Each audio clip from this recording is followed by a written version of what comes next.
Você sabia que Jesus Cristo foi humilhado e foi exaltado, passando por esses diferentes estágios em relação à lei?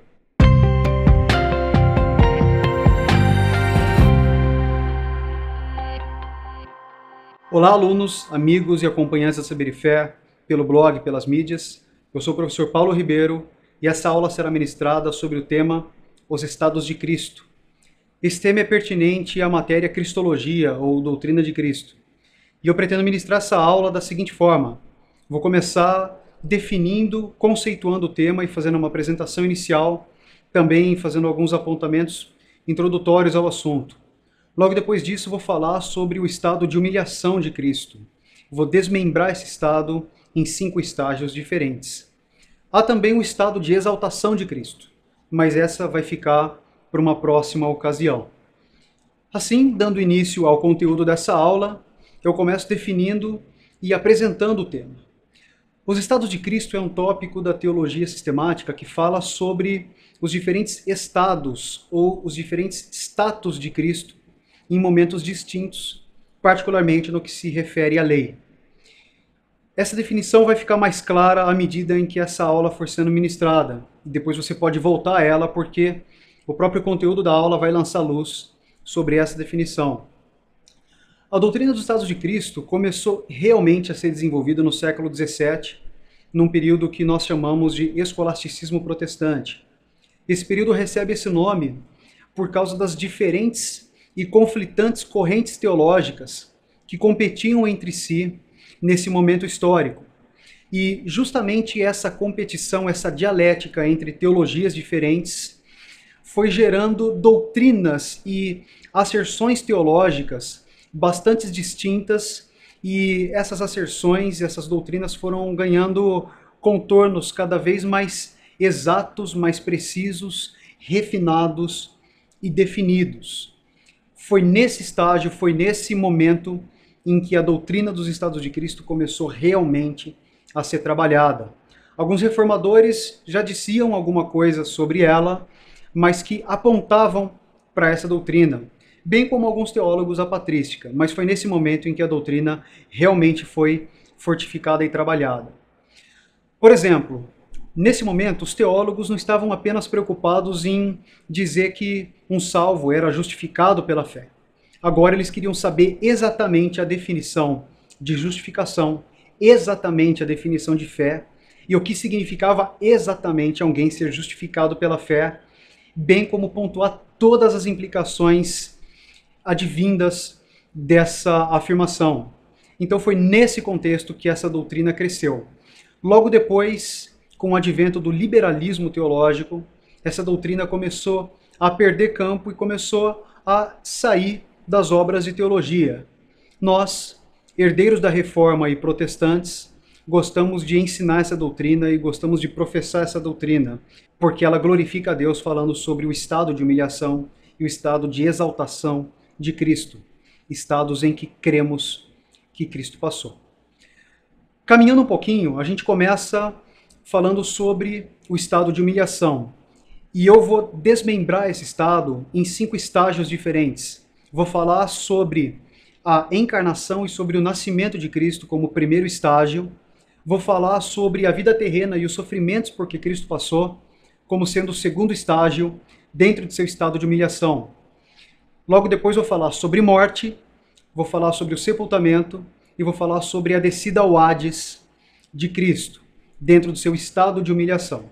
Começando então, falando sobre a encarnação e o nascimento de Cristo, de que maneira que isso concorreu para que Cristo fosse humilhado, para que Cristo sofresse humilhação. Bem, a própria encarnação de Cristo já se constitui como um estágio de humilhação. Não porque Cristo assumiu uma natureza humana, até porque nesse momento Cristo está exaltado e possui uma natureza humana. Então não foi o assumir uma natureza humana que fez com que Cristo fosse humilhado, mas sim o esvaziamento de Cristo no que se refere à sua glória e à sua majestade divina. Veja bem, tem muita gente que pensa que Cristo, na sua encarnação, abdicou de sua natureza divina. Isso é um erro. Na verdade, isso é muito mais do que um erro. Isso é blasfêmia. Jesus jamais abdicou de sua natureza divina. Jesus jamais deixou de ser Deus. Se Jesus deixasse de ser Deus em algum momento e abdicasse de sua natureza divina, isso implicaria na afirmação de que o Deus imutável, em determinado ponto, mudou. Nós sabemos que a imutabilidade é um dos atributos de Deus, do Deus bíblico. Portanto, Deus jamais poderia ter mudado, de modo que Cristo jamais poderia ter abdicado de sua natureza divina. O que Cristo fez, na verdade, foi abdicar de sua glória, de sua majestade, de suas prerrogativas como Deus e como Rei do universo, assumindo a forma de homem. O texto de Filipenses, capítulo 2, versículos 6 e 7, trata exatamente disso. Eu vou ler ele aqui. Embora sendo Deus, não considerou que o ser igual a Deus era algo a que devia apegar-se, mas esvaziou-se a si mesmo, vindo a ser servo, tornando-se semelhante aos homens. Então esse hino do segundo capítulo de Filipenses fala exatamente sobre esse esvaziamento de Cristo, sobre a kenosis. Cristo se esvaziou de sua majestade, de sua glória como Rei, como Deus. E isso se constitui como humilhação para o nosso Salvador. Ainda falando sobre o primeiro estágio do estado de humilhação, Cristo, ele nasceu de uma mulher aparentemente pobre, pelo que a gente pode deduzir a partir da oferta dela na ocasião do nascimento de Cristo. E também Cristo nasceu numa cidade menosprezada e numa cidade bastante humilde, segundo vemos em Miqueias, capítulo 5, versículo 2. Dessa forma fica claro que o primeiro estágio do estado de humilhação de Jesus Cristo, que fala sobre a sua encarnação e sobre o seu nascimento, é um estágio que comprova que a humilhação de Nosso Senhor já começa por aí. A sua encarnação e o seu nascimento se constituem como o primeiro estágio do seu estado de humilhação. Caminhando um pouquinho, agora a gente vai falar sobre o segundo estágio, que é a vida e os sofrimentos de Cristo. Como havia dito, Cristo encarnou e assumiu uma natureza humana. Mas não foi qualquer natureza humana que Jesus assumiu. Jesus assumiu uma natureza humana sujeita aos efeitos da queda. Jesus assumiu uma natureza humana enfraquecida, pós-queda, supralapsariana. Então, Jesus, em sua primeira vinda, no seu estado de humilhação, esteve sujeito à dor, à tristeza, a doenças, ao sofrimento, a cansaço, fome, sede, todas essas coisas que caracterizam as consequências do pecado. Louis Berkhoff, um teólogo reformado protestante, ele conseguiu sintetizar em um parágrafo de sua teologia sistemática várias dimensões dos sofrimentos pelos quais Cristo passou. É claro que ele não pretendeu ser exaustivo, afinal foi um parágrafo, mas ele tratou isso de uma forma tão concisa que eu transcrevi e quero ler para vocês nessa aula, porque vai enriquecer muito essa aula. Abre aspas. Em última análise, todos os sofrimentos de Cristo resultam do fato de que ele tomou o lugar dos pecadores vicariamente. Mas podemos discernir várias causas próximas, como, número 1, o fato de que ele, que era o Senhor do universo, teve que ocupar uma posição subalterna, sim, a posição de servo cativo ou escravo, e aquele que tinha inerentemente o direito de exercer o comando, ficou com a obrigação de obedecer.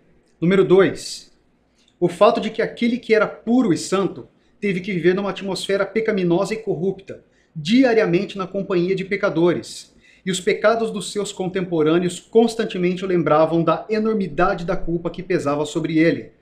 Número 3, sua perfeita noção e clara antecipação, desde o início da sua vida, dos sofrimentos extremos que, por assim dizer, o esmagariam no fim. Ele sabia exatamente o que estava para vir e a perspectiva estava longe de ser animadora.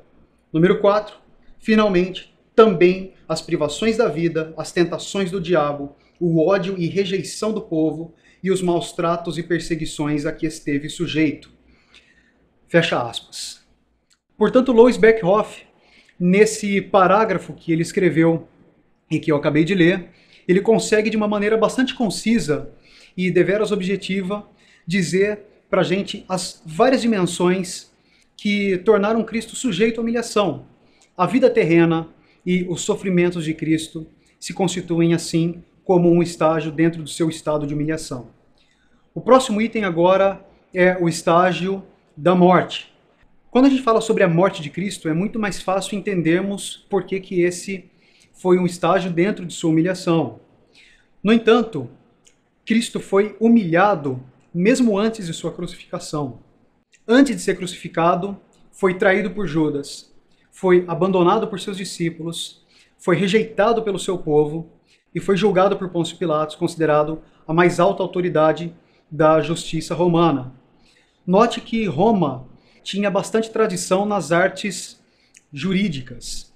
E quando uma pessoa era julgada por um tribunal romano, isso significava que a pessoa tinha sido julgada pelo mais alto padrão de justiça possível.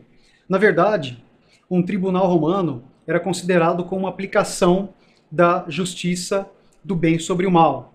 Portanto, quando Jesus foi julgado por Pôncio Pilatos e condenado, mesmo sendo inocente, Jesus sofreu um alto grau de humilhação, porque era a justiça humana condenando o seu Deus, o seu Criador. E isso foi altamente humilhante para Cristo. Mas não para por aí. Jesus foi crucificado. E a morte por crucificação era uma morte tão cruel, vergonhosa, que cidadãos romanos não poderiam sofrer essa pena capital. Ela era destinada apenas a escravos e a pessoas consideradas como escória da humanidade. Jesus foi morto por meio da crucificação.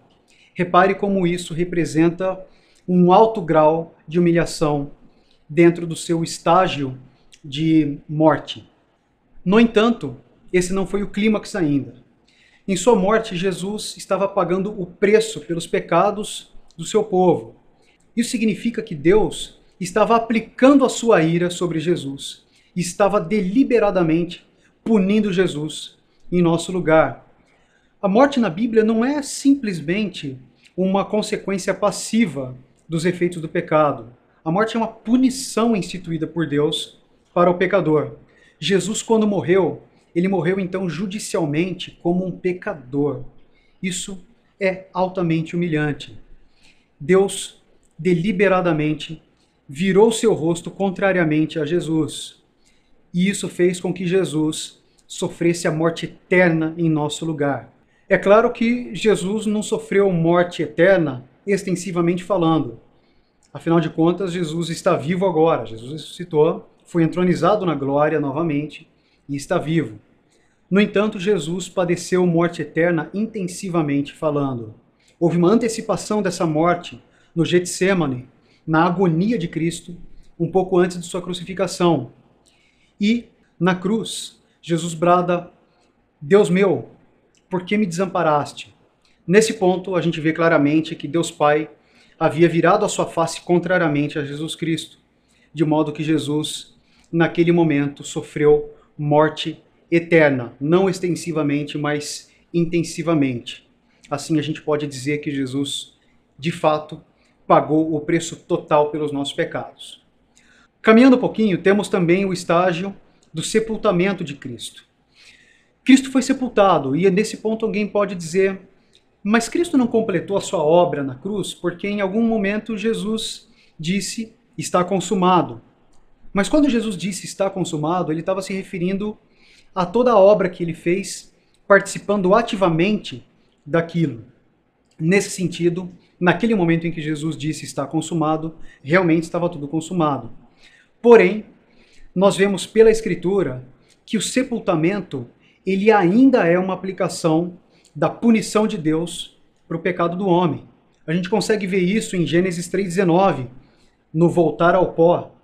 Deus diz que o voltar ao pó ainda faz parte da aplicação de sua punição pelo pecado. Além disso, o Salmo 16,10 mostra claramente que a permanência na sepultura é humilhante. Portanto, o sepultamento de Cristo foi um estágio dentro do seu estado de humilhação. E assim nós caminhamos para o último estágio, que é o estágio da descida ao Hades. E esse é um ponto interessante. O que significa dizer que Cristo desceu ao Hades? Muita gente entende que o fato de Cristo ter descido ao Hades significa que Jesus foi ao inferno. E diferentes correntes interpretam essa descida ao Hades de maneiras distintas. Os católicos romanos dizem que Jesus foi ao Hades para resgatar os santos do Antigo Testamento e os levar para o céu. Os luteranos afirmam que a descida ao Hades de Jesus Cristo foi, na verdade, um estágio de sua exaltação, pois Cristo desceu ao Hades em marcha triunfante para proclamar a sua vitória sobre os poderes das trevas. E os reformados ou calvinistas dizem que a descida ao Hades, na verdade, significa simplesmente que Cristo esteve morto por 3 dias, esteve sob o poder da morte durante certo tempo. Não há espaço aqui nem tempo para a gente fazer uma análise adequada de todas as passagens bíblicas que versam sobre esse assunto. Mas eu vou recrutar aqui o Salmo 16, versículos 9 e 10. Ele diz: Alegra-se, pois, o meu coração e o meu espírito exulta. Até o meu corpo repousará seguro, pois não deixarás a minha alma no Sheol, nem permitirás que o teu santo veja corrupção. Preste atenção nessas 2 palavras, alma e Sheol. Na literatura poética dos hebreus, a palavra alma, nefesh, no hebraico, é muitas vezes utilizada, muitas vezes empregada em substituição pelo pronome pessoal. É como se alguém, ao invés de dizer eu estou feliz, dissesse a minha alma está feliz. E a palavra Sheol, que significa lugar dos mortos, o estado dos mortos, também é empregada na literatura hebraica, na poesia hebraica, em substituição pelo fato de estar morto, pelo fato de alguém morrer. Se isso for verdade, a gente consegue ver claramente nesses 2 versículos um paralelismo sinonímico. Paralelismo é uma estrutura da poesia hebraica, uma estrutura rítmica, na qual um verso copia o verso anterior com sinônimos, de modo que o sentido do verso anterior seja expandido e seja reafirmado por meio dos sinônimos. Então, quando nós lemos que não deixarás a minha alma no Sheol, nem permitirás que o teu santo veja corrupção, esse versículo muito provavelmente, na verdade, está simplesmente afirmando que Deus não vai permitir que uma pessoa fique morta. Deus não vai permitir que aquela pessoa sofra a corrupção e a humilhação da morte indefinidamente.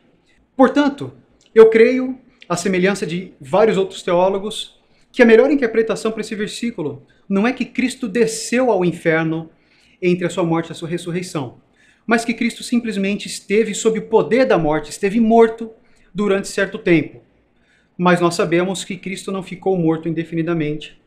Cristo ressuscitou e a sua ressurreição é considerada o primeiro estágio dentro do seu estado de exaltação, algo sobre o que falaremos em aula futura. Portanto, fechamos aqui o estado de humilhação de Cristo, no qual falamos sobre a sua encarnação e nascimento, a sua vida terrena e sofrimentos, a sua morte, o seu sepultamento e a descida ao Hades. Assim eu encerro o conteúdo dessa aula e convido você a compartilhar e dar um like se você gostou. Fico por aqui, um abraço para você.